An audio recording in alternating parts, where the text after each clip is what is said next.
الدين كله ولو كره المشركون أما بعد فإن خير الكلام كلام الله وخير الهدي هدي محمد صلى الله عليه وشر الأمور محدثاتها وكل محدثة بدعة وكل بدعة ضلالة وكل ضلالة في النار اللهم صل على محمد وعلى آل محمد كما صليت على إبراهيم وعلى آل إبراهيم إنك حميد مجيد اللهم بارك على محمد وعلى آل محمد كما باركت على إبراهيم وعلى آل إبراهيم إنك حميد مجيد رب اشرح لي صدري ويسر لي أمري واحلل عقدة من لساني يفقه قولي أعوذ بالله من الشيطان الرجيم بسم الله الرحمن الرحيم يا أيها الذين آمنوا اتقوا الله حق تقاته ولا تموتن إلا وأنتم مسلمون يا أيها الذين آمنوا اتقوا الله وقولوا قولا سديدا يصلح لكم أعمالكم ويغفر لكم ذنوبكم ومن يطع الله ورسوله فقد فاز فوزا عظيما. പ്രിയമുള്ള സഹോദരന്മാരെ, സഹോദരികളെ, അസ്സലാമു അലൈക്കും വറഹ്മത്തുള്ളാഹി വബറകാതുഹു. അല്ലാഹുവിൻ്റെ വിധിവിലക്കുകളും പരിശുദ്ധ റസൂലിൻ്റെ തിരുസുന്നത്തും ജീവിതത്തിൻ്റെ സമസ്ത മേഖലകളിലും സൂക്ഷിച്ച് ജീവിക്കണമേ എന്ന് എന്നോടും നിങ്ങൾ ഓരോരുത്തരോടും വസിയത്ത് ചെയ്യുന്നു, ഉപദേശിക്കുന്നു. അള്ളാഹു നമ്മുടെ ഈ ഒരുമിച്ച് കൂടൽ സ്വാലിഹായ ഒരമലായി സ്വീകരിക്കുമാറാകട്ടെ. നാളെ ജന്നാത്തുൽ ഫിർദൗസിൽ ഇടം നൽകുവാൻ ഉതകുന്ന രൂപത്തിൽ മീസാനിൽ കനം തൂങ്ങുന്ന ഒരു അമലായി അള്ളാഹു സ്വീകരിക്കുമാറാകട്ടെ. ആമീൻ. സൂറത്തുൽ കഹ്ഫ് നമുക്കെല്ലാവർക്കും പരിചയമുള്ളതാണ്. വിശുദ്ധ ഖുർആനിലെ 18ാമത്തെ സൂറത്താണ്. ആദ്യത്തെ പകുതി 15ാമത്തെ ജുസയിലും 15ാമത്തെ 2ാമത്തെ ജുസയിലും ചേർന്ന് വരുന്ന ഒരു സൂറത്ത് കൂടിയാണിത്. നമ്മൾ മദ്രസകളിൽ താഴെ ക്ലാസ്സുകളിൽ ഞാനൊക്കെ പഠിക്കുന്ന സമയത്ത് 15ാമത്തെ ജുസ് ഓതുമ്പോൾ ഉണ്ടാകുന്നത് സൂറത്തുൽ കഹ്ഫാണ്. അതിനുശേഷം വലിയ സൂറത്തുകൾ ഓതി അവസാനിപ്പിക്കുന്നതും സൂറത്തുൽ കഹ്ഫിലാണ്. സൂറത്തുൽ കഹ്ഫിന് ഒരുപാട് പ്രത്യേകതകളുണ്ട്. പണ്ഡിതന്മാർ ആ പ്രത്യേകതകളെല്ലാം വിശദീകരിച്ചിട്ടുണ്ട്. നമ്മൾ 15ാമത്തെ ജുസ് QVP പഠിച്ചപ്പോൾ അതെല്ലാം പഠിച്ചിട്ടുണ്ട്. അതിൽ പ്രധാനപ്പെട്ട ഒരു കാര്യം, സൂറത്തുൽ കഹ്ഫിലെ ആദ്യത്തെ 10 ആയത്ത്, ചില പണ്ഡിതന്മാർ പറയുന്നു അവസാനത്തെ 10 ആയത്ത് കാണാതെ പഠിച്ചാൽ ഇബ്ലീസ് വരുന്ന സമയത്ത് അതിൻ്റെ ഉപദ്രവങ്ങളിൽ നിന്നെല്ലാം, ഇബ്ലീസ് അല്ല പിശാച്, അല്ലെങ്കിൽ അവസാന നാളിൽ വരുന്ന ആരാണ് വരുന്നത്? മസീഹുദ് ദജ്ജാൽ വരുന്ന സമയത്ത് അതിൻ്റെ ഉപദ്രവങ്ങളിൽ നിന്ന് ഈ വിശുദ്ധ സൂറത്തിലെ ആദ്യത്തേത് അല്ലെങ്കിൽ അവസാനത്തേത് 10 സൂറത്ത് കാണാതെ പഠിച്ച് അത് പാരായണം ചെയ്യുന്നവർക്ക് മസീഹുദ് ദജ്ജാലിൻ്റെ ഉപദ്രവങ്ങളിൽ നിന്ന് രക്ഷപ്പെടാൻ സാധിക്കും. മറ്റൊന്ന്, സൂറത്തുൽ കഹ്ഫിലെ അവസാനത്തെ 5 ആയത്തുകൾ ഓതിക്കഴിഞ്ഞിട്ടുണ്ടെങ്കിൽ, ഉറങ്ങുന്ന സമയത്ത് നമ്മൾ ഈ ആയത്തുകൾ ഓതിക്കിടന്നിട്ടുണ്ടെങ്കിൽ നമ്മൾ അലാറമൊന്നും വെക്കാതെ ഉണരേണ്ട ഒരു സമയത്ത് തന്നെ നമ്മൾക്ക് ഉണരാൻ കഴിയുമെന്നും പറഞ്ഞിട്ടുണ്ട്. ഒരുപാട് പ്രത്യേകതകൾ ഈ സൂറത്തിൽ വിശദീകരിച്ച് 2 പ്രത്യേകതകൾ മാത്രമാണ് ഇപ്പോൾ നമ്മൾ പറഞ്ഞത്. മറ്റൊന്ന്, പ്രവാചകൻ സല്ലല്ലാഹു അലൈഹി വസല്ലം പറഞ്ഞു, വിശുദ്ധ ഖുർആനിലെ 18ാമത്തെ സൂറത്തായ സൂറത്തുൽ കഹ്ഫ് ഒരു വെള്ളിയാഴ്ച എല്ലാവരും പാരായണം ചെയ്യേണ്ടതാണ്. അങ്ങനെ പാരായണം ചെയ്യുമ്പോൾ അടുത്ത വെള്ളിയാഴ്ച വരെ അവൻ ആ സൂറത്ത് ഓതിയ ഒരു കാരണത്താൽ പ്രകാശത്തിലായിരിക്കും. അപ്പോൾ ഓരോ വെള്ളിയാഴ്ചയും നമ്മൾ ജുമഅക്ക് മുമ്പായി വ്യാഴാഴ്ച വൈകുന്നേരം മഗ്‌രിബിന് ശേഷം പിറ്റേന്ന് വെള്ളിയാഴ്ച ജുമഅ ആകുന്നതിന് മുമ്പ് ഈ സൂറത്ത് പാരായണം ചെയ്യൽ അടുത്തൊരു വെള്ളിയാഴ്ച വരെയും അള്ളാഹുവിൻ്റെ വിശുദ്ധമായ പ്രകാശത്തിലായിരിക്കും. എന്ന് പറഞ്ഞിട്ടുണ്ടെങ്കിൽ അള്ളാഹുവിൻ്റെ കാരുണ്യത്തിലായിരിക്കും, അള്ളാഹുവിൻ്റെ കരുണയിലായിരിക്കും, അള്ളാഹുവിൻ്റെ ആ ഒരു പ്രത്യേകമായ സഹായവും നമുക്ക് ലഭിച്ചുകൊണ്ടിരിക്കും. അപ്പോൾ അങ്ങനെ ഒരുപാട് പ്രത്യേകതകൾ ഈ സൂറത്തിനുണ്ട്. ഈ സൂറത്തിലെ പ്രതിപാദ്യ വിഷയങ്ങൾ 4 പ്രധാനപ്പെട്ട കാര്യങ്ങൾ. അതിലേറ്റവും ആദ്യത്തേത്, സ്വന്തം വിശ്വാസം സംരക്ഷിക്കുവാനായി ഒരു രാജ്യത്തിൻ്റെ രാജാവും അതിലെ പ്രജകളും മുഴുവനും എതിരായിട്ടും വിശ്വാസ സംരക്ഷണത്തിൻ്റെ ഭാഗമായി ആ രാജ്യത്ത് നിന്ന് പലായനം ചെയ്ത 7 യുവാക്കളെക്കുറിച്ച് അസ്ഹാബുൽ കഹ്ഫ്, ആ സൂറത്തിന് പേര് വരാനുള്ള ഒരു കാരണം തന്നെ ഗുഹാവാസികളായ ഈ ചെറുപ്പക്കാരെ കുറിച്ചുള്ള ഒരു സംഭവമാണ്.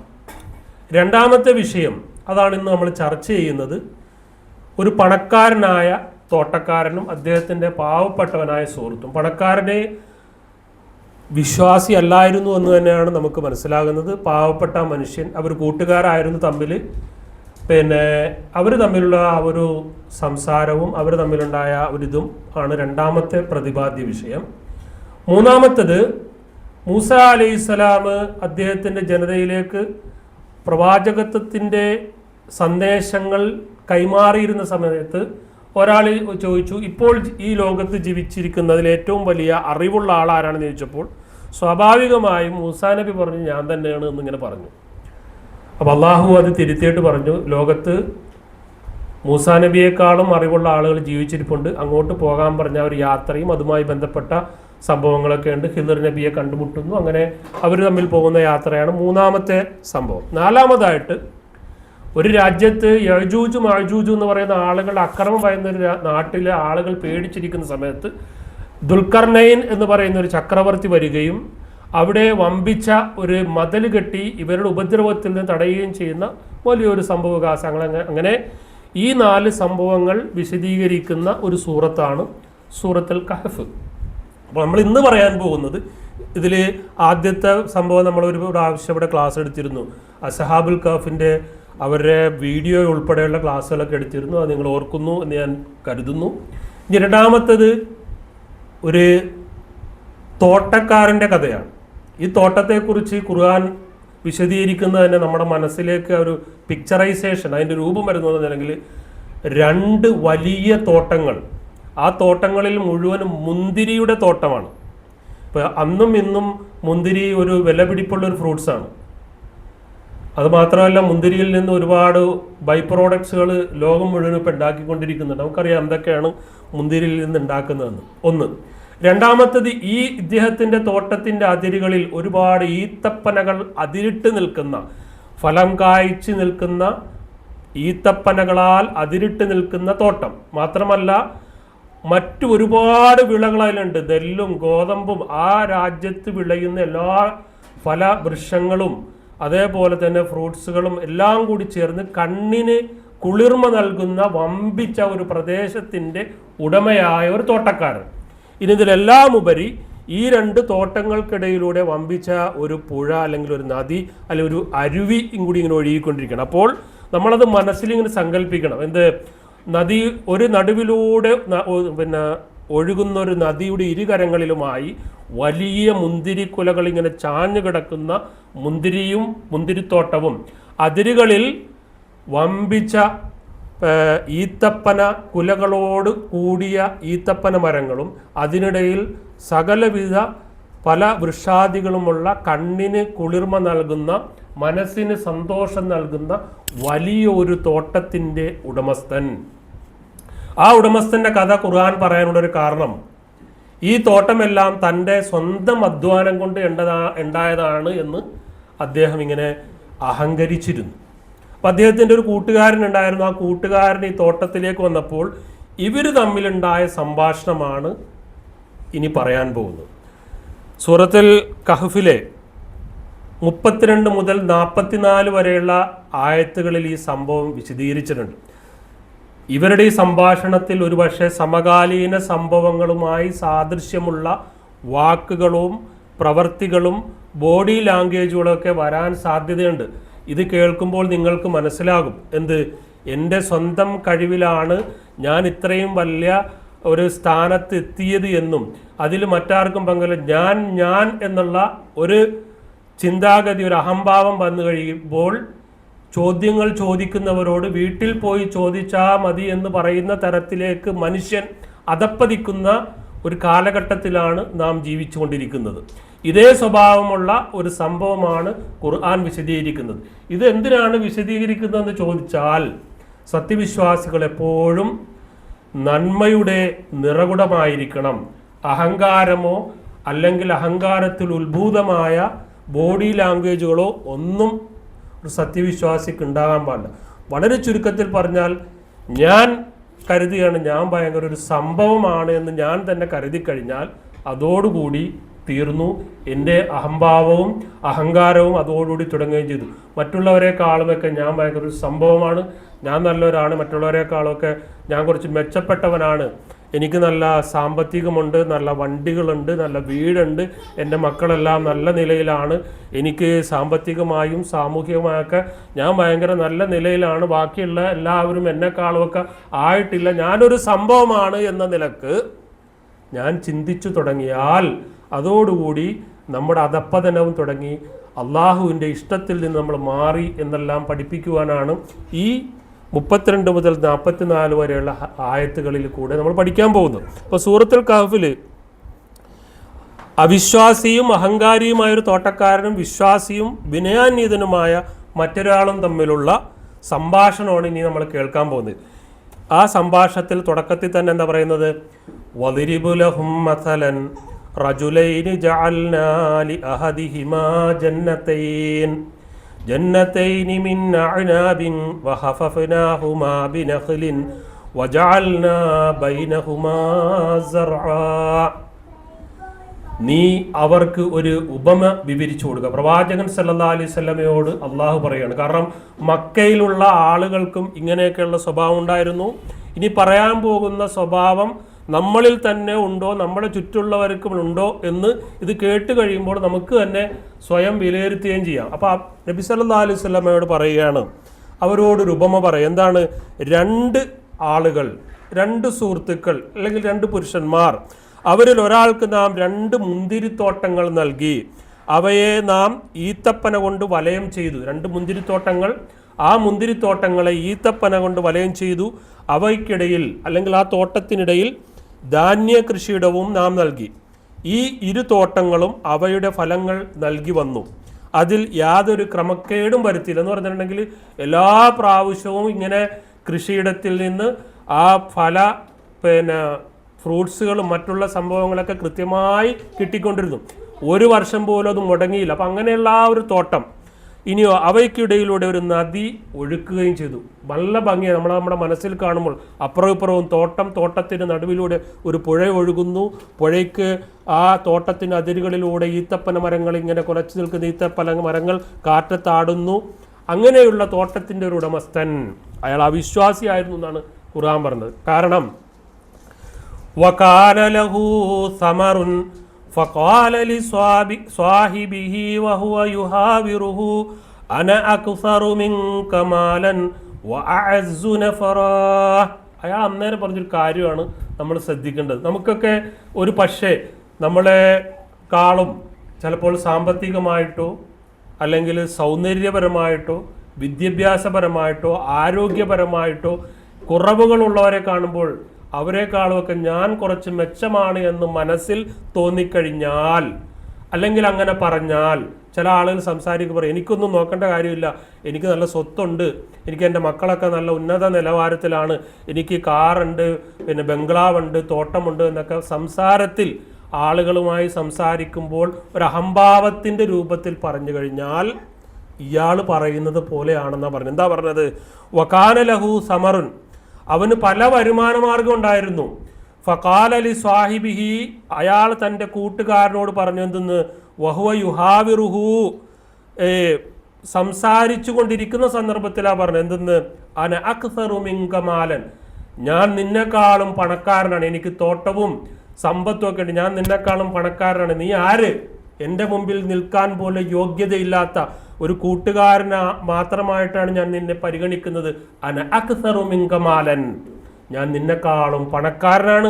വഅഅസ്സു നഫറൻ, ഞാൻ സമൂഹത്തിൽ ധനമുള്ളവനും കൂടുതൽ. ഇസ്സത്ത് നമ്മൾ പറയാറില്ല, എനിക്ക് ഒരുപാട് കാര്യങ്ങളിൽ നിന്നെക്കാളും മുൻഗണന അല്ലെങ്കിൽ പ്രത്യേകതകളുണ്ട്, സമ്പത്തും സൗന്ദര്യവും മക്കളുടെയും പിന്നെ എല്ലാ കാര്യത്തിൽ നിന്നെക്കാളും ഞാൻ എന്താണ് മുന്നിട്ട് നിൽക്കുന്നവനാണ് എന്ന് ഈ മനുഷ്യൻ തൻ്റെ സുഹൃത്തിനോട് പറഞ്ഞ സന്ദർഭം അടുത്ത ആയത്തിൽ പറയാണ്. വദഖല ജന്നത്തഹു, അങ്ങനെ ഇതൊക്കെ പറഞ്ഞിട്ട് ഈ രണ്ടുപേരും കൂടി അയാളുടെ തോട്ടത്തിലേക്ക് കയറി.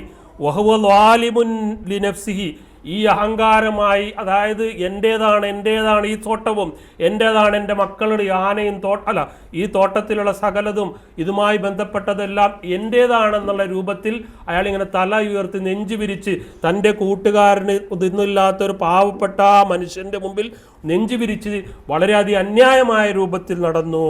കാല മാ അദുന്നു അൻ തബീദ ഹാദിഹി അബദ, വേറൊരു കാര്യം കൂടി അയാൾ പറഞ്ഞെന്തെന്ന്?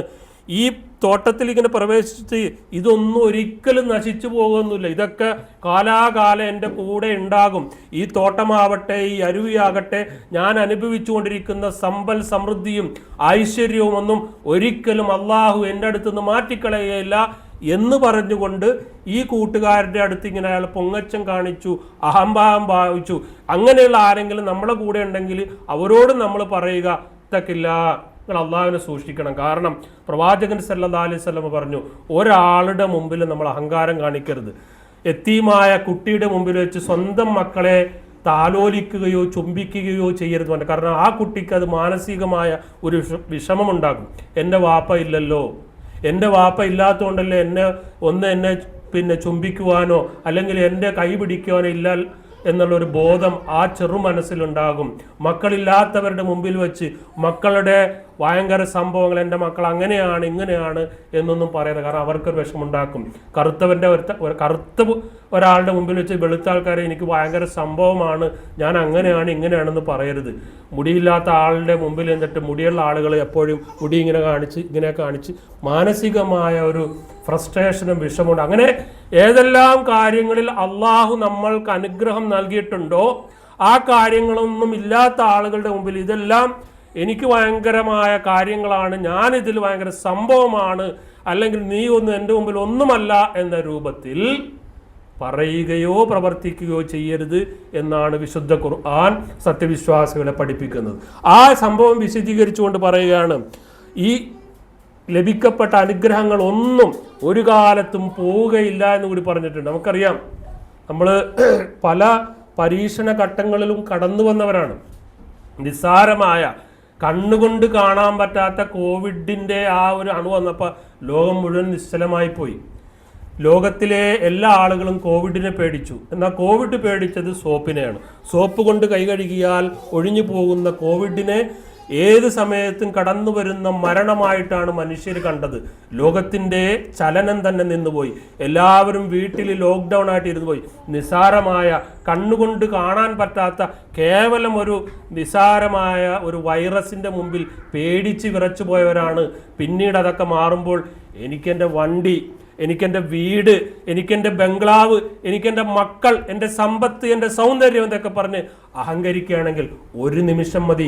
കണ്ണുകൊണ്ട് പോലും കാണാൻ പറ്റാത്ത ചെറിയ കോവിഡ് വൈറസ് കൊണ്ട് നിങ്ങളുടെ ഈ പറഞ്ഞ സൗന്ദര്യവും, നിങ്ങളീ പറഞ്ഞ വീടും, നിങ്ങളീ പറഞ്ഞ മക്കളും, നിങ്ങളീ പറഞ്ഞ എല്ലാ സൗഭാഗ്യങ്ങളും നിമിഷ നേരം കൊണ്ട് ഇല്ലാതാക്കുവാൻ കഴിവുള്ളവനാണ് അള്ളാഹു. അതുകൊണ്ട് ഒരിക്കലും നമ്മൾ അഹങ്കരിക്കരുത്. ഈ കഥയിൽ പറഞ്ഞ ഈ തോട്ടങ്ങളുടെയും വലിയ വലിയ സമ്പത്തിൻ്റെയും ഉടമയായ മനുഷ്യൻ പറഞ്ഞതുപോലെ അന അക്സറു മിൻക മാലൻ, ഞാൻ നിന്നെക്കാളും വലിയ പണക്കാരനാണ്, അതേപോലെ തന്നെ നിന്നെക്കാളും കഴിവുള്ളവനാണ് എന്ന് ഒരാളും ഒരിക്കലും മറ്റുള്ളവരോട് പറയരുത് എന്ന് സത്യവിശ്വാസികളോട് അള്ളാഹു ഉപമയായി പറയുന്നു. ഇനിയോ എന്നിട്ടോ ചില ആളുകൾ കരുതുന്നുണ്ട് യഹ്സബു അന്ന മാലഹു അഖ്ലദ. നമ്മളെപ്പോഴും കേൾക്കുന്നതാണ്, എല്ലാവരുടെ കയ്യിലും പൈസ ഉണ്ട്, ആ പൈസ ശാശ്വതമായ ജീവിതം നൽകിയിരിക്കുന്നു നാം വിചാരിക്കുന്നു. പൈസ കിട്ടുന്നവരിങ്ങനെ എണ്ണി നോക്കുന്നു, അതിൻ്റെ ആ പൈസയുടെ ആ കറൻസിയുടെ ഒരു മണം അതവൻ്റെ മനസ്സിലിങ്ങനെ ഉന്മത്തനാക്കുന്നു.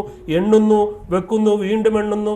ഓരോ ദിവസവും വരുമ്പോൾ പൈസ വരുമ്പോൾ അവനിങ്ങനെ മനസ്സിൽ കരുതുന്നു യഹ്സബു അന്ന മാലഹു അഖ്ലദ, തൻ്റെ ജീവിതം ഈ സമ്പത്ത് കൊണ്ട് ശാശ്വതമാണെന്നവൻ വിചാരിക്കുന്നു. എന്നാൽ ഇത്തരക്കാർ ഖേദിക്കുന്ന ഒരു രംഗം വിശുദ്ധ ഖുർആൻ പറയുന്നുണ്ട്. മാ അഅ്നാനി മാലിയ ഖലഖനി സുൽത്താനിയ. പരിശുദ്ധമായ അള്ളാഹുവിൻ്റെ മുമ്പിൽ മഹ്ശറയിൽ വെച്ചിട്ട് ആളുകൾ കരയും. ഈ സമ്പത്തും സൗന്ദര്യവും എല്ലാം അഹങ്കാരത്തോടെ കണ്ടിരുന്ന ആളുകൾ പറയുമെന്തെന്ന്, എൻ്റെ ധനം എനിക്ക് പ്രയോജനപ്പെട്ടില്ല, എൻ്റെ മക്കൾ എനിക്ക് പ്രയോജനപ്പെട്ടില്ല, ഞാൻ അഹങ്കരിച്ച് നടന്നിരുന്ന ഒരു കാര്യവും എനിക്ക് പ്രയോജനപ്പെട്ടില്ല, എൻ്റെ അധികാരം എന്നിൽ നിന്ന് നഷ്ടപ്പെട്ടു പോയി. ഒരിക്കലും നഷ്ടപ്പെടില്ല. ഒരുപാട് ആളുകളുടെ സ്വാധീനം, ഒരുപാട് ആളുകളുടെ പിന്തുണയുണ്ട് എന്ന് കരുതി സംസാരിക്കുമ്പോൾ അഹങ്കാരത്തിൻ്റെ സംസാരങ്ങൾ സംസാരിച്ചവരിന്ന് സമൂഹത്തിൽ നിന്ന് തൂത്തെറിയപ്പെട്ടിരിക്കുന്ന ഒരു സന്ദർഭത്തിലാണ് നാം ജീവിച്ചുകൊണ്ടിരിക്കുന്നത്. അതുകൊണ്ട് അധികാരം എന്നിൽ നിന്ന് നഷ്ടപ്പെട്ടു പോയി എന്ന് ഭൂമിയിൽ തന്നെ വിലപിക്കുന്നവരുടെ നാളെ മഹ്ശറയിലും ഇങ്ങനെ വിലപിക്കുമെന്ന് അല്ലാഹു റബ്ബുൽ ഇസ്സത്ത് പറയുകയാണ്. സൂക്ഷിക്കണം, വളരെ സൂക്ഷിക്കണം. ഇനിയോ വീണ്ടും ഈ കഥയിലേക്ക് അദുന്നു സാഅത്ത് ഖായിമതൻ വലഇൻ റുദിത്തു ഇലാ റബ്ബി ലഅജിദന്ന ഖൈറൻ മിൻഹാ മുൻഖലബാ. ഈ മനുഷ്യൻ എന്നിട്ട് പറയും, ഇത്രയും സമ്പത്തും സൗന്ദര്യവും സ്വാധീനവും എല്ലാം ഉള്ള ഒരാൾ പറഞ്ഞു, അന്ത്യസമയം എന്ന് പറഞ്ഞൊരു സംഭവമൊന്നുമില്ല, ഇതെന്നും സംഭവിക്കാൻ പോകുന്നു. ഇനി അങ്ങനെ അന്ത്യസമയം നിങ്ങൾ പറയുന്ന ഖിയാമത്ത് നാൾ അല്ലെങ്കിൽ മരണമൊക്കെ ഉണ്ടെന്ന് പറഞ്ഞിട്ട് അങ്ങനെ വരികയാണെങ്കിലോ, അതൊന്നും ഞാൻ ഉണ്ടെന്നൊന്ന് വിചാരിക്കുന്നത്. ഇനി അങ്ങനെ വരികയാണെങ്കിൽ ഇപ്പോൾ എനിക്ക് അള്ളാഹു നൽകിയിരിക്കുന്ന ഈ സുഖ സൗകര്യങ്ങളും സുഖാസ്വാദനങ്ങളും നാളെ മഹ്ശറയിൽ നിന്ന് തരും. കാരണം ഞാൻ അള്ളാഹുവിന് ഇഷ്ടപ്പെട്ട ഒരാളാണ്. അതുകൊണ്ടാണ് ഭൂമിയിൽ എനിക്ക് ഇത്രയും സൗന്ദര്യവും സമ്പത്തും എല്ലാ സാഹചര്യങ്ങളും അള്ളാഹു എനിക്ക് തന്നു. അതുപോലെ തന്നെ ഇവിടെ ഇതൊന്നും ശാശ്വതമാകുന്നില്ല എന്നാണ് നിങ്ങൾ പറയുന്നതെങ്കിൽ കുഴപ്പമില്ല, പരലോകത്തും എനിക്ക് അള്ളാഹു ഇതൊക്കെ തരും എന്നാണ് ഈ മനുഷ്യൻ പറയുന്നത്. അങ്ങനെ നമുക്കൊരു ചിന്ത എപ്പോഴെങ്കിലും ഉണ്ടോ എന്ന് നമ്മളൊന്ന് ആലോചിക്കണം. നമ്മൾ ഭയങ്കര സംഭവമാണ്, എൻ്റെ നിസ്കാരം എൻ്റെ നോമ്പ് ഇതൊക്കെ ഞാൻ ചെയ്യുന്നുണ്ട്, അതുകൊണ്ട് എനിക്ക് നാളെ പടച്ചോൻ ഇവിടെ തരുന്നതിനേക്കാളും നല്ലത് തരും. അങ്ങനെ ആവട്ടെ എന്ന് നമുക്ക് പ്രാർത്ഥിക്കാം, ആവണമെന്നും പ്രാർത്ഥിക്കാം. പക്ഷേ അങ്ങനെ തന്നെ ആകും എന്ന് ഒരു ചിന്ത നമ്മളിൽ ഉണ്ടാകരുത്. അള്ളാഹു നമ്മളെ കാത്തിരക്ഷിക്കുമാറാകട്ടെ. അയാൾ പറഞ്ഞതിൻ്റെ ഒരു ചുരുക്കം, മറ്റൊരു ജീവിതം ഉണ്ടെന്ന് വന്നാൽ തന്നെ അവിടെ ഞാൻ കൂടുതൽ സുസ്ഥിതിയിലായിരിക്കുമെന്നും ഞാൻ ദൈവത്തിന് പ്രിയങ്കരനായിരിക്കുന്നത് കൊണ്ടാണല്ലോ ഇവിടെ തനിക്ക് സുഖസമൃദ്ധി നൽകപ്പെട്ടിരിക്കുന്നത് എന്നുമാണ് ആ മനുഷ്യൻ ഈ പാവപ്പെട്ട മനുഷ്യനോട് പറഞ്ഞത്. ഇത്രയും നേരം ഈ പാവപ്പെട്ട മനുഷ്യൻ ഇതെല്ലാം കേട്ടു. ഇനി അദ്ദേഹത്തിൻ്റെ മറുപടിയാണ്. അവൻ്റെ വിശ്വാസിയായ സുഹൃത്ത് അവനോട് പറയുന്നതാണ് തുടർന്ന് കേടുന്നത്. എന്തെന്ന്? കാല ലഹു സാഹിബുഹു വഹുവ യുഹാവിറുഹു അകഫർത ബില്ലദീ ഖലഖക മിൻ തുറാബിൻ സുമ്മ മിൻ നുത്ഫത്തിൻ സുമ്മ സവ്വാക റജുലാ ലകിന്ന ഹുവല്ലാഹു റബ്ബി വലാ ഉശ്രികു ബിറബ്ബി അഹദാ. ആ മനുഷ്യൻ, അദ്ദേഹത്തിൻ്റെ ഈ സമ്പന്നനും അഹങ്കാരിയുമായ മനുഷ്യൻ്റെ വിശ്വാസിയായ വളരെ നല്ല കൂട്ടുകാരൻ അദ്ദേഹത്തോട് പറഞ്ഞു, മണ്ണിൽ നിന്നും അനന്തരം ബീജത്തിൽ നിന്നും നിന്നെ സൃഷ്ടിക്കുകയും നിന്നെ ഒരു പുരുഷനായി സംവിധാനിക്കുകയും ചെയ്തവനിൽ നീ അവിശ്വസിക്കുകയാണോ? അതായത് നീ ഒന്നുമല്ലായിരുന്നു, മണ്ണിൽ നിന്നാണ് ആദം നബി അലൈഹി സ്വലാമെ സൃഷ്ടിച്ചത്. പിന്നെ പരമ്പരയായി മനുഷ്യ സൃഷ്ടിച്ചതിൻ്റെ കൂട്ടത്തിലുള്ള വെറും ഒരു മനുഷ്യൻ മാത്രമാണ് നീ. അങ്ങനെ സൃഷ്ടിക്കപ്പെട്ട നീ ആ അള്ളാഹുവിനെ നിഷേധിക്കുകയാണോ? അവൻ അള്ളാഹു ആകുന്നു. അതെന്താ പറഞ്ഞത്? ഹു അല്ലാഹ്. ആരാണത്? അത് അള്ളാഹു ആകുന്നു. റബ്ബി, അവൻ എൻ്റെ റബ്ബും കൂടിയാണ്. ഞാൻ ആ അള്ളാഹുവിനെ റബ്ബായിട്ട് കരുതി അവനെ മാത്രമാണ് ആരാധനകൾ ചെയ്യുകയും വിളിച്ചു പ്രാർത്ഥിക്കുകയൊക്കെ ചെയ്യുന്നത്. വലാ ഉശ്രികു ബി റബ്ബി അഹദ, ആ അള്ളാഹുവിനോട് ഒറ്റനെയും ഞാൻ പങ്കുകാരനാക്കുന്നില്ല. അതാണ് ഞാൻ വിശ്വാസിയുടെ ഏറ്റവും നിർണായകമായ ഗുണമായി ഖുർആൻ പറഞ്ഞ എന്താണ്? ഹു അല്ലാഹ്, അതാണ് അള്ളാഹു. അള്ളാഹുവാണ് എന്നെ സൃഷ്ടിച്ചത്. റബ്ബി, എൻ്റെ റബ്ബുവാണ്. മാത്രമല്ല വലാ ഉശ്രികു ബി റബ്ബി ഷൈഅ, ആ സൃഷ്ടിച്ചവനായ എന്നെയും നിങ്ങളെയും ലോകത്തെയും എല്ലാം സൃഷ്ടിച്ചവനായ പടച്ച തമ്പുരാനായ ഇലാഹായ റബ്ബായ അള്ളാഹുവിനെ മാത്രമാണ് ഞാൻ ആരാധിക്കുന്നത്, അവനിൽ ഒരാളെയും പങ്കു ചേർക്കുന്നില്ല എന്ന് ഈ മനുഷ്യൻ തൻ്റെ കൂട്ടുകാരനോട്, അതും അഹങ്കാരിയായ അവിശ്വാസിയായ എല്ലാം എൻ്റെ കഴിവ് കൊണ്ടാണ് ഉണ്ടായത് എന്ന് വിശ്വസിച്ച മനുഷ്യനോട് പറഞ്ഞു. എന്നിട്ട് വേറൊരു കാര്യവും കൂടി പറഞ്ഞിട്ടുണ്ട്. നിന്നെ സൃഷ്ടിച്ച് പരിപാലിച്ചു വന്ന റബ്ബിൽ ഈ ധനസമൃദ്ധിയിലും സുഖജീവിതത്തിലും വഞ്ചിതനായിക്കൊണ്ട് അവിശ്വസിക്കുവാനാണോ നിന്റെ ഭാവം എന്നാണ് സത്യവിശ്വാസിയായ ആ സുഹൃത്ത് ചോദിച്ചു. എന്നാൽ ഞാനതിന് തയ്യാറില്ല. എന്നെ സംബന്ധിച്ചിടത്തോളം അള്ളാഹു എൻ്റെ റബ്ബാണ്, ഞാൻ അവൻ്റെ ഏകത്വത്തിൽ അചഞ്ചലമായി വിശ്വസിക്കുകയും ചെയ്യുന്നു. അത് കഴിഞ്ഞിട്ട് പിന്നെ ഒരു കാര്യം പറഞ്ഞിട്ടുണ്ട്. ഇത് എല്ലാ സത്യവിശ്വാസികളും പ്രത്യേകം ശ്രദ്ധിക്കണം. നമുക്ക് മറ്റുള്ള ആളുകളെക്കാൾ ഒരുപാട് കഴിവുകളുണ്ട്, ഒരുപാട് ബുദ്ധിയുണ്ട്, സൗന്ദര്യമുണ്ട്, സമ്പത്തുണ്ട്. മറ്റുള്ള പല ആളുകളെക്കാളും ഒരുപാട് നല്ല ഫിസിക്കലി ഫിറ്റാണ്, മെൻ്റലി ഫിറ്റാണ്. ഇപ്പോൾ ഫിസിക്കലി ഫിറ്റായ ആൾക്കാർക്ക് ചിലപ്പോൾ മെൻ്റലി അവർ ഫിറ്റായിരിക്കില്ല. അവർക്ക് പലവിധ ടെൻഷനും, വീട്ടിൽ നിന്ന് പുറത്തേക്ക് ഇറങ്ങിയാൽ ടെൻഷൻ, വീട്ടിലേക്ക് കയറി അതിനും വലിയ ടെൻഷൻ. അത് മാത്രമല്ല അവർക്ക് പെൻഷനും ഉണ്ടാവില്ല. അപ്പം അങ്ങനെയുള്ള ഇതെല്ലാമുള്ള ഒരുപാട് ആളുകൾക്ക് വേറൊരാളെന്ന് പറയുന്നത് നിങ്ങൾ ഭയങ്കര സംഭവം ഉണ്ടോ എന്ന് പറഞ്ഞ ഉടനെ തന്നെ പറയുന്നത് മാഷാ അല്ലാഹ്. കാരണം ഖുർആനിൽ ഈ ആയത്ത് വെച്ചിട്ടാണ് പണ്ഡിതന്മാർ പറയുന്നത്. എന്ത്? വലൗലാ ഇത് ദഖൽത ജന്നതക ഖുൽത മാഷാ അല്ലാഹ് ലാ ഖുവത ഇല്ലാ ബില്ലാഹ് ഇൻ തറനി അനാ കല്ല മിൻക മാലൻ വവലദാ. പറയുകയാണ്, നീ നിന്റെ തോട്ടത്തിൽ കടന്ന സമയത്ത് ഇത്രയും സൗകര്യങ്ങൾ അല്ലാഹു നിനക്ക് ചെയ്തു തന്നിട്ടുണ്ട്. ആ സമയത്ത് നീ എന്ത് പറയണമായിരുന്നു? മാഷാ അല്ലാഹു ലാ ഖുവത ഇല്ലാ ബില്ലാഹ്. നീ പറയേണ്ടത് അള്ളാഹു ഉദ്ദേശിച്ചാണ്, ഇത് എനിക്ക് അള്ളാഹു തന്നതാണ്, മാത്രമല്ല അള്ളാഹുവെ കൊണ്ടല്ലാതെ യാതൊരു ശക്തിയുമില്ല എന്ന് പറഞ്ഞു കഴിഞ്ഞാൽ, ഉദാഹരണത്തിന് ഞാൻ പറയണേ, ഞാനൊരു വണ്ടി വാങ്ങി. സാധാരണ എനിക്കൊരു കാറായിരുന്നു. പിന്നീട് ഞാനൊരു BMW വാങ്ങിയപ്പോൾ ആളുകൾ പറഞ്ഞു എൻ്റെ അമ്പോ അടിപൊളിയായി എന്ന് പറഞ്ഞു കഴിഞ്ഞിട്ടുണ്ടെങ്കിൽ ഞാൻ ഉടനെ പറയണം മാഷാ അല്ലാഹ് ലാ ഖുവത ഇല്ലാ ബില്ലാഹ്. ഇനി അങ്ങനെ പറഞ്ഞില്ല എങ്കിൽ ആ വണ്ടി ചിലപ്പോൾ ഒന്നുമില്ലെങ്കിൽ പോയി മറിയും, അല്ലെങ്കിൽ പോയി ഇടിക്കും. ഇതൊന്നും അല്ലെങ്കിൽ ഞാൻ അതിൽ നിന്ന് തലയും കുത്തി വീഴും. അങ്ങനെ സംഭവിക്കാതിരിക്കാൻ നമ്മൾ നാട്ടിൽ പറയുമല്ലോ, കണ്ണേറ് കിട്ടാതിരിക്കാൻ. നിങ്ങളുടെ നാട്ടിൽ എന്താ പറയുന്നത് എനിക്കറിയില്ല.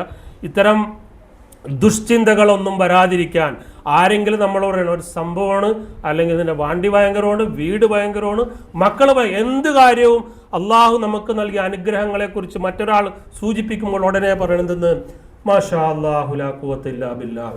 ഖുർആൻ മുഫസ്സിറുകൾ ഈ ആയത്ത് വെച്ചിട്ടാണ് നമുക്ക് ലഭിക്കുന്ന ഏതേത് അനുഗ്രഹങ്ങൾ.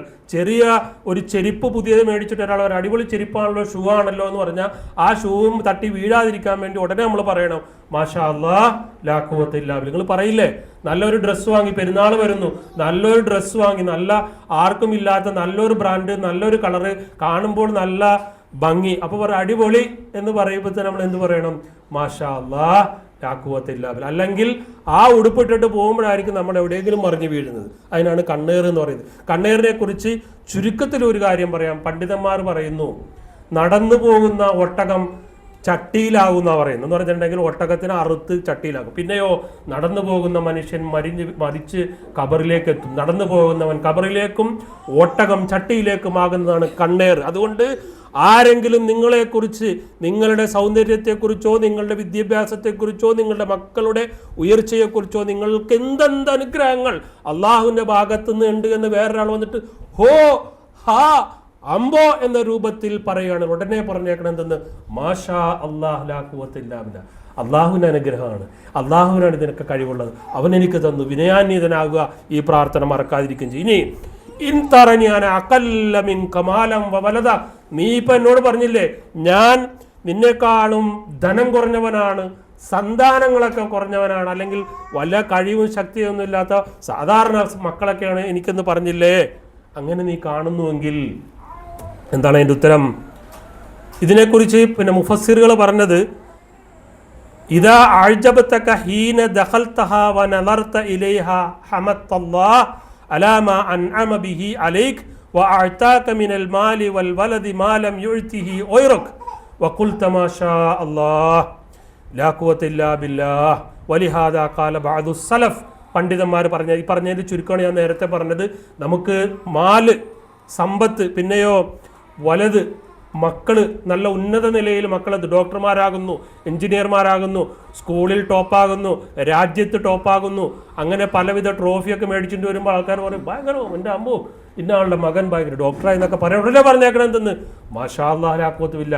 അതൊന്നും പറഞ്ഞില്ല എങ്കിൽ അതൊക്കെ നിങ്ങൾക്കെതിരായിട്ട് വരും. അതുകൊണ്ട് ആര് നിങ്ങളെ എന്തൊക്കെയുണ്ടെന്ന് പറയുന്നു ഉടനെ പറയും മാഷാ അല്ലാഹ് നിങ്ങളെ മക്കൾക്ക് നല്ല പുതിയാപ്പിളനെ കിട്ടിയെന്ന് ആരെങ്കിലും അത് ഉടനെ പറയണം മാഷാ അല്ലാഹ് ലാ ഖുവത ഇല്ല. അല്ലെങ്കിൽ നല്ല ഒരു പെൺകുട്ടിയെ കിട്ടി, അല്ലെങ്കിൽ നല്ലൊരു ജോലി കിട്ടി, പഠിച്ചിട്ട് വെറുതെ നിന്നില്ല, ഒരു ദിവസം പോലും വെറുതെ നിന്നില്ല, അങ്ങനെ എന്തല്ല പുതിയ കാറ്, പുതിയ വീട്, എന്തെല്ലാം അനുഗ്രഹങ്ങൾ കിട്ടുമ്പോഴെല്ലാം പറയണം മാഷാ അല്ലാഹ് ലാ ഖുവത ഇല്ലാ ബില്ലാ. എന്നിട്ട് ഫൽയഖുൽ, പണ്ഡിതന്മാർ, മുഫസ്സിറുകൾ, സലഫുകൾ പറയുന്നു മാഷാ അല്ലാഹ് ലാ ഖുവത ഇല്ലാ ബില്ലാ എന്ന് പറയണം. ഹാദാ മഅഖൂദും മിൻ ഹാദിഹിൽ ആയത്തുൽ കരീമ. ഇങ്ങനെ പറയണമെന്ന് ഈ ആയത്തിൽ നിന്നാണ് പണ്ഡിതന്മാർ എടുത്തിരിക്കുന്നതെന്നാണ് മുഫസ്സിറുകൾ. ഇബ്നു കസീറിൽ നിന്നുള്ള ഒരു കോട്ടിംഗ് ആണ് ഞാൻ ഈ പറഞ്ഞത്. ഇബ്നു കസീർ അതേപോലെ തന്നെ എല്ലാ മുഫസ്സിറുകളും ഇങ്ങനെ പറഞ്ഞിട്ടുണ്ടെന്ന്. നമുക്കൊരു അനുഗ്രഹം ഉണ്ടാകുമ്പോൾ അത് മറ്റുള്ളവരുടെ കണ്ണീരിൽ രക്ഷപ്പെടാനായിട്ട് മാഷാ അല്ലാഹു ലാ ഖുവത ഇല്ലാ ബില്ലാ എന്ന് പറയണം. റംസിലെ ഉറക്കമന്നണ്ട. ഫഅസാ റബ്ബി അൻ യുഅതൈനി ഖൈറൻ മിൻ ജന്നതിക വയുർസില അലൈഹാ ഹുസ്ബാനൻ മിനസ് സമാഇ ഫതുസ്ബിഹ സഈദൻ സലഖ. ഈ പറഞ്ഞ മനുഷ്യൻ പറഞ്ഞില്ലേ നിന്നെക്കാളും ഞാൻ സമ്പത്ത് കുറഞ്ഞവനും സന്താനം കുറഞ്ഞവനും അങ്ങനെ എല്ലാ കുറവുകളുമുള്ള ഒരാളാണ് ആയിട്ട് നീ കാണുന്നെങ്കിൽ എൻ്റെ രക്ഷിതാവ് നിന്റെ തോട്ടത്തേക്കാൾ എനിക്ക് നല്ലത് നൽകിയെന്ന് വന്നേക്കാം. ഇപ്പം നിനക്ക് ഈ തോട്ടങ്ങളൊക്കെ നൽകിയത് അല്ലാഹുവാണ്. ഒരു പക്ഷേ നിന്റെ ഈ അഹങ്കാരമായ വർത്താനം കൊണ്ട് നിന്നെക്കാളും നല്ല തോട്ടം എനിക്ക് നൽകിയേക്കാം. നിന്റെ തോട്ടത്തിൻ്റെ നേരെ അവൻ ആകാശത്ത് നിന്ന് ശിക്ഷ അയക്കുകയും ചെയ്യും. നീ പറഞ്ഞ വർത്താനം ഉണ്ടല്ലോ, ഒരു നിമിഷം മതി ഒരു കാറ്റത്ത് ഈ ഈത്തപ്പനകൾ മുഴുവനും പുഴകി വീഴാനും മുന്തിരിക്കുലകൾ മുഴുവനും പോകുവാനും നിന്റെ തോട്ടം തന്നെ തീ വന്ന് നശിച്ചു പോകുവാനും നിന്റെ സംസാരം ഒരു പക്ഷേ കാരണമായേക്കാം. അതുകൊണ്ട് അള്ളാഹുവിനെ സൂക്ഷിക്കണമെന്നാണ് ആ കൂട്ടുകാരൻ പറഞ്ഞത്. നീ എന്നെ ഇപ്പോൾ കാശില്ലാത്തവനും വലിയ പണക്കാരനും കൊള്ളരുതാത്തവനും ഒക്കെ ആയിട്ടാണ് കാണുന്നതെങ്കിൽ നീ ഇപ്പോൾ പറയുന്ന ഈ കാര്യങ്ങളൊക്കെ ഉണ്ടല്ലോ, ഇത് അള്ളാഹു ചിലപ്പോൾ ഒരു നിമിഷം കൊണ്ട് ഇല്ലാതാക്കിയേക്കാം. അല്ലെങ്കിൽ നീ ഇപ്പോൾ കണ്ടുന്ന ആ പുഴയുണ്ടല്ലോ, നിന്റെ തോട്ടത്തിൻ്റെ നടുവിലൂടെ ഒഴുകുന്ന പുഴ, അതിലെ വെള്ളം നിനക്കൊരിക്കലും കൊണ്ടുവരാൻ പറ്റാത്ത വിധം പറ്റിപ്പോയെന്നും വരാം. തോട്ടത്തിൽ വെള്ളമില്ല, മരങ്ങൾ മുഴുവനും വീണു, ഇതിൻ്റെ എല്ലാം കഴിഞ്ഞിട്ട് നീ ഇങ്ങനെ അന്തം വിട്ട് നിൽക്കുന്ന ഒരവസരം വന്നേക്കാം. അതുകൊണ്ട് അഹങ്കാരത്തിൻ്റെ വർത്തമാനം പറയരുത്. തൻ്റെ സമ്പൽ സമൃദ്ധിയും അഭിവൃദ്ധിയും കണ്ട് നീ മതി മറന്നു പോകുന്നു. ഇതെല്ലാം നിനക്ക് പ്രദാനം ചെയ്ത അള്ളാഹുവിനെ നീ ധിക്കരിക്കുന്നു. ഇതൊക്കെ അള്ളാഹു ഇഷ്ടപ്പെട്ടേക്കാമെന്ന് പറഞ്ഞോളൂ. അള്ളാഹുവിൻ്റെ ശിക്ഷ തൊട്ടടുത്ത ആയത്തിൽ പറയുന്നു وأحيط بثمره فأصبح يقلب كفيه على ما أنفق فيها وهي حاوية على عروشها ويقول يا ليتني لم أشرك بربي أحدا ولم تكن له فئة ينصرونه من دون الله وما كان منتصرا هنالك الولاية لله الحق وخير ثوابا وخير عقبا. ആ ഫലസമൃദ്ധിയുള്ള തോട്ടം നാശം കൊണ്ട് ഇല്ലാതായി. ആ തോട്ടങ്ങൾ മുഴുവനും ആ ഈത്തപ്പനകളും മുന്തിരികളെല്ലാം നിലംപതിച്ചു. മാത്രമല്ല താൻ അതിൽ ചെലവഴിച്ചതിൻ്റെ പേരിൽ അവൻ നഷ്ടബോധത്താൽ കൈമലർത്തി അള്ളാഹുവേ ഇതെല്ലാം പോയല്ലോ എന്ന് പറഞ്ഞ് നെഞ്ചത്തടിച്ച് നിലവിളിക്കാൻ തുടങ്ങി. എൻ്റെ രക്ഷിതാവിനോട് ആരെയും ഞാൻ പങ്കുചേർക്കാതിരുന്നെങ്കിൽ എത്ര നന്നായിരുന്നേനെ എന്ന് ആ മനുഷ്യൻ നെഞ്ചത്തടിച്ച് നിലവിളിക്കാനും തുടങ്ങി. അവൻ പറയുകയും ചെയ്തുകൊണ്ടിരുന്നു, അള്ളാഹുവിന് പുറമെ യാതൊരു കക്ഷിയും അവന് സഹായം നൽകുവാനുണ്ടായില്ല. അപ്പോൾ ഈ നഷ്ടപ്പെട്ടു പോയ ഈത്തപ്പനത്തോട്ടങ്ങളുടെയും മുന്തിരിത്തോട്ടങ്ങളുടെയും അരുവികളെല്ലാം തീ വന്ന് മറിഞ്ഞ് കത്തി എല്ലാം നഷ്ടപ്പെട്ടപ്പോൾ ആ മനുഷ്യൻ നെഞ്ചത്തടിച്ച് നിലവിളിക്കാൻ തുടങ്ങി, അള്ളാഹുവേ നിന്നെ ഞാൻ പങ്കുചേർക്കാരുതായിരുന്നു, ഇപ്പോൾ എന്നെ ആരും സഹായിക്കാനില്ലല്ലയോ. യഥാർത്ഥ ദൈവമായ അള്ളാഹുവിനത്രേ അവിടെ രക്ഷാധികാരം. നല്ല പ്രതിഫലം നൽകുന്നവനും നല്ല പര്യവസാനത്തിൽ എത്തിക്കുന്നവനും അവനത്രേ. ഇനി വളരെ ചുരുക്കി പറയാണ്, ദുനിയാവിൽ ധിക്കാരത്തിന് ദുനിയാവിൽ വെച്ച് തന്നെ ശിക്ഷ ലഭിക്കും. നമ്മൾ കണ്ടല്ലേ, കടക്കു പുറത്ത് എന്ന് പറഞ്ഞാലും വീട്ടിൽ പോയി എന്ന് പറഞ്ഞാലൊക്കെ ദുനിയാവിൽ തന്നെ ശിക്ഷ ലഭിക്കാൻ തുടങ്ങി. ഇതേമാതിരി തന്നെ ഈ മനുഷ്യൻ്റെ അഹങ്കാരത്തിന് ദുനിയാവിൽ വെച്ച് ശിക്ഷ ലഭിച്ചു. ഇനി മുഹമ്മദ് അമാനി മൗലവി പറഞ്ഞ കാര്യം, ഇതൊരു ഉപമയായിട്ടാണ് അള്ളാഹു പറഞ്ഞത് ഒരു പക്ഷേ, അതല്ലെങ്കിൽ നടന്ന കാര്യമായിട്ടാണ്. എന്താണെങ്കിലും അന്നത്തെ അറബികൾ പ്രവാചകൻ സല്ലല്ലാഹു അലൈഹി വസല്ലമയെ ഇവിടെ അടുത്ത് പറഞ്ഞത്, മുഹമ്മദ് ഒന്നുമില്ലാത്ത ഒരുത്തനാണ്, ഞങ്ങളാണെങ്കിൽ മക്കയിലെ ഖുറൈശി ആളാണ്, അവർക്ക് എല്ലാവിധ അനുഗ്രഹങ്ങളും നൽകിയിട്ടുണ്ട്, അതുകൊണ്ട് നീ എന്ന് നിൻ്റെ മുമ്പിൽ ആരുമല്ല എന്ന് പറഞ്ഞവരോട് ഈ ഒരു സംഭവം പറയാൻ മുഹമ്മദ് നബി സല്ലല്ലാഹു അലൈഹി വസല്ലമയോട് അള്ളാഹു പറഞ്ഞു. മാത്രമല്ല, ലോകാവസാനം വരെയുള്ള ഇത്തരം ചിന്താഗതികളുള്ള എല്ലാവരും കരുതുക, ഏത് നിമിഷവും നഷ്ടപ്പെട്ടേക്കുന്ന അനുഗ്രഹങ്ങളാണ് നമുക്കുള്ളത്. ആ അനുഗ്രഹങ്ങൾ ലഭിക്കുമ്പോൾ നമ്മൾ പറയുക, മാഷാ അല്ലാഹ് ലാ ഖുവത ഇല്ലാ ബില്ലാഹ്. ഇനി ഈ പറഞ്ഞ കാര്യങ്ങൾ നിങ്ങളുടെ ഹൃദയത്തിലേക്ക് കൃത്യമായി എത്തിക്കുവാനായിട്ട് ഇതുമായിട്ടുള്ള ഒരു ഡെമോൺസ്ട്രേഷൻ, ഒരു വീഡിയോ ഉണ്ട്. ആ വീഡിയോ കാണാം ഇൻഷാ അല്ലാഹ്.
അത് മേടിച്ചു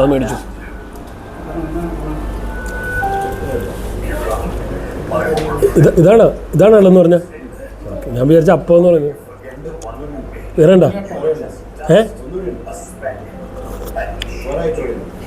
വേറെ ഐറ്റം ഉണ്ടോ?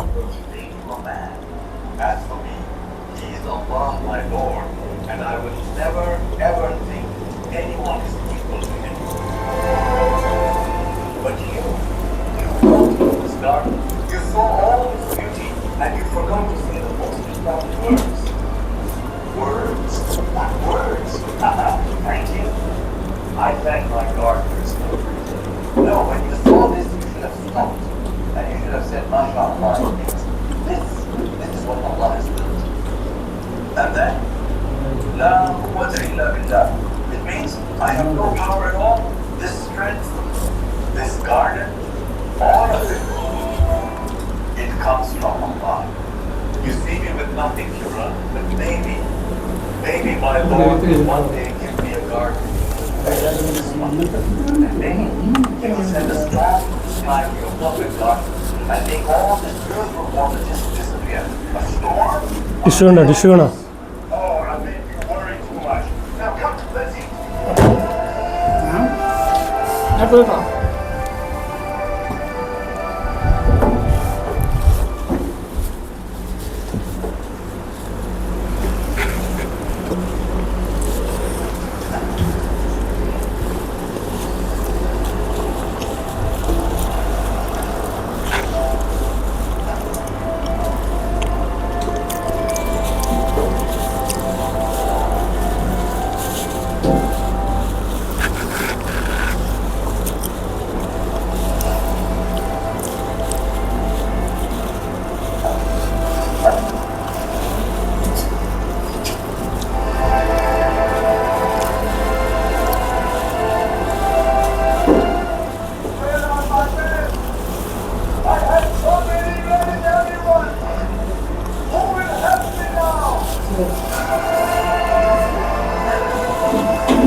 beloved God.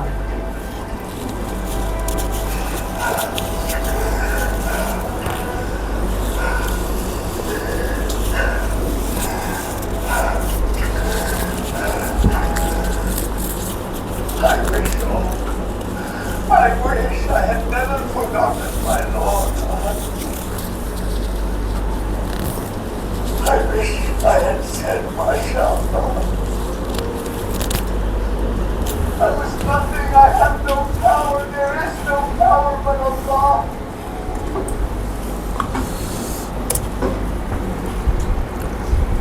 അടുത്ത ഈ ആഴ്ച ഇൻഷാ അല്ലാഹ് തിങ്കളാഴ്ച അല്ലെങ്കിൽ ഞായറാഴ്ച മുതൽ ദുൽഹജ്ജ് 1 ആയിരിക്കും. അപ്പോൾ ദുൽഹജ്ജ് മാസത്തിൻ്റെ പ്രത്യേകതകളെക്കുറിച്ച് നമ്മൾ പറഞ്ഞിരുന്നു. എല്ലാവരും ദുൽഹജ്ജ് മാസത്തിൻ്റെ ആദ്യത്തെ 10 ദിവസങ്ങൾ പരമാവധി ദിക്റുകൾ, ദുആകൾ, നോമ്പ്, മറ്റു ഇബാദത്തുകൾ, സദക്കകൾ ഇതെല്ലാം ചെയ്യുക, അതിനുവേണ്ടി പരിശ്രമിക്കുക. പിന്നെ പിന്നെ വരുന്നത് വരുന്ന ആളാണ് ദുൽഹജ്ജ് 10-ന്. അപ്പോൾ ആ 10-ന് നമ്മൾ ചെയ്യേണ്ട ചില കാര്യങ്ങൾ നമ്മൾ നേരത്തെ സൂചിപ്പിച്ചിരുന്നു. അതിൻ്റെ ഒരു ചെറിയൊരു വിശദീകരണമാണ് ഇനി വരാൻ ഞാൻ കാണിക്കുന്നത്. ചെറിയ ബലി പെരുന്നാളിൽ എല്ലാവർക്കും നമുക്കറിയാം അതിനൊരു ഓർഡർ വെച്ചിട്ട് ചെയ്യേണ്ട കുറേ കാര്യങ്ങളുണ്ട്. അതിലൊന്നാമത്താണ് മാർക്കറ്റിൽ പോകുമ്പോഴും വീടുകളിലിരിക്കുമ്പോഴൊക്കെ തക്ബീർ ചെല്ലുക. പിന്നെ പെരുന്നാൾ ദിവസം കുളിക്കണം, നല്ല വസ്ത്രങ്ങൾ ധരിക്കണം. പിന്നെയോ നിസ്കാരം കഴിഞ്ഞ് തിരിച്ചെത്തുന്നവർ, അതായത് നിസ്കരിച്ച് പുറപ്പെടുന്നിട്ട് തിരിച്ചു വരുന്നവരൊന്നും കഴിക്കരുത്. 4-മത്തത് പള്ളിയിലേക്ക് ഒരു വഴിയിലൂടെ പോവുകയും, അതായത് മുസല്ലയിലേക്ക് ഒരു വഴിയിലൂടെ പോവുകയും തിരിച്ച് വേറൊരു വഴിയിലൂടെ വരും. അതിൻ്റെ ഉദ്ദേശം എന്ന് പറഞ്ഞാൽ ഒരുപാട് ആളുകളോട് ഇതിൻ്റെ സന്ദേശം അറിയിക്കുക. 5 നിസ്കാര ശേഷം പെരുന്നാൾ ഖുത്ബ കേൾക്കുക. നിസ്കരിക്കാൻ വന്നിട്ട് നിസ്കാരം അസ്സലാമു അലൈക്കും എന്ന് പറഞ്ഞിട്ട് എഴുന്നേറ്റ് പോകരുത്. ഇനിയോ പരസ്പര ഈദ് ആശംസകൾ കൈമാറണം. തഖബ്ബലല്ലാഹു മിന്നാ വമിൻകും എന്ന് എല്ലാവരും പറയുക. 7 സാധ്യമായ രീതിയിൽ കുടുംബങ്ങളുമായി ബന്ധപ്പെടുകയും സഹായ സഹകരണങ്ങൾ നൽകുക. 8 ദാനധർമ്മങ്ങൾ ചെയ്യുക. ഇതാണ് പെരുന്നാൾ ദിവസത്തിലെ പ്രത്യേകതകൾ. എല്ലാവരും അത്തരം കാര്യങ്ങൾ ഉത്സാഹരാകുക. ഇനി അടുത്തൊരു അറിയിപ്പുണ്ടാകുന്നത് വരെ ക്ലാസ് ഉണ്ടായിരിക്കുന്നതല്ല എന്നാണ് ബഹുമാന്യനായ പ്രസിഡന്റ് അറിയിച്ചിരിക്കുന്നത്. അതേപോലെ തന്നെ ഇന്ന് മാഷാ അല്ലാഹ് ലാ ഖുവത ഇല്ലാ ബില്ലാഹ് നമുക്ക് പായസം ഉണ്ടായിരുന്നു. ബഹുമാനപ്പെട്ട ഷാജഹാൻ്റെയും അക്ബറിൻ്റെയൊക്കെ ഉമ്മയായ ബീവി ഉമ്മ ഇന്ന് നമുക്ക് രുചികരമായ, ആ സാധനത്തിൻ്റെ പേരെന്താണ്, മീനുണ്ട, നമ്മുടെ നാട്ടിൽ നിന്ന് കൊഴുക്കട്ട എന്ന് പറയും. പിന്നെ അതേപോലെ തന്നെ ഉണ്ണിയപ്പം, ഇതൊക്കെ തന്ന് വളരെ സന്തോഷകരമായിട്ടാണ് ഇന്നിവിടെ കൂടിയിരിക്കുന്നത്. പിന്നെ അത് മാത്രമല്ല, ഇതിൽ വരാത്തവർക്കാണ് ഇതിൽ നഷ്ടമുള്ളത്. എൻ്റെ ക്ലാസ്സിനെ കുറിച്ച് അമ്പോക്കി പറയണമല്ല, ഈ കൊണ്ടുവന്ന ഫുഡ് കിട്ടാത്തത് ഭയങ്കര നഷ്ടമായി പോയി എന്നുള്ളതാണ് എനിക്ക് പറയാനുള്ളത്. പിന്നെ എല്ലാവരും ശ്രദ്ധിക്കുക, ഖുർആനിലെ ഇത്തരം ആയത്തുകളൊക്കെ നമ്മൾ ശ്രദ്ധിക്കുക.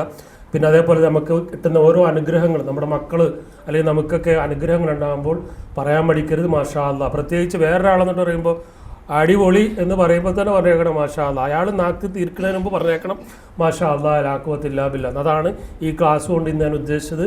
അപ്പോൾ എല്ലാവർക്കും എല്ലാവിധ ആശംസകളും നേരുന്നു, പെരുന്നാൾ ആശംസകൾ നേരുന്നു. അതേപോലെ ഇന്ന് പായസം കൊണ്ടുവന്ന ജാബർക്ക് എപ്പോഴും കൊണ്ടുവന്ന, അതേപോലെ നമ്മളെ ഷാജഹാൻ്റെയും അക്ബറിൻ്റെയൊക്കെ ഉമ്മ ബീവി ഉമ്മ വളരെ സ്നേഹത്തോടെ ഇവിടെ കൊണ്ടുവന്ന മീനുണ്ടയും പിന്നെ ഉണ്ണിയപ്പമൊക്കെ വളരെ സന്തോഷകരമായി കഴിക്കാൻ പറ്റി അവർക്ക് അള്ളാഹു അർഹമായ പ്രതിഫലം നൽകി അനുഗ്രഹിക്കുമാറാകട്ടെ. നാളെ ജന്നാത്തുൽ ഫിർദൗസിൽ നമ്മുടെ ഈ പ്രാർത്ഥന മൂലം അവർക്ക് ഉന്നതമായ പദവികൾ ലഭിക്കുമാറാകട്ടെ. കൂടുതൽ ഇത്തരം കാര്യങ്ങൾ ചെയ്യുവാൻ അവർക്ക് സന്തോഷകരമായ ഒരു ആഗ്രഹവും അതിനുള്ള സൗകര്യവും അള്ളാഹു ഉണ്ടാക്കി കൊടുക്കുമാറാകട്ടെ. അള്ളാഹുവെ തഖബ്ബൽ മിന്ന ഇന്നക അന്ത സമീഉൽ അലീം. നമ്മുടെ ഒരുമിച്ച് കൂടുതൽ സ്വാലിഹായ ഒരു അമലായി അള്ളാഹു സ്വീകരിക്കുമാറാകട്ടെ. ആരും വന്നില്ലെങ്കിൽ ഇന്ന് ഫൈസൽ സാഹിബ് വന്നതിൽ വളരെ സന്തോഷമുണ്ട്.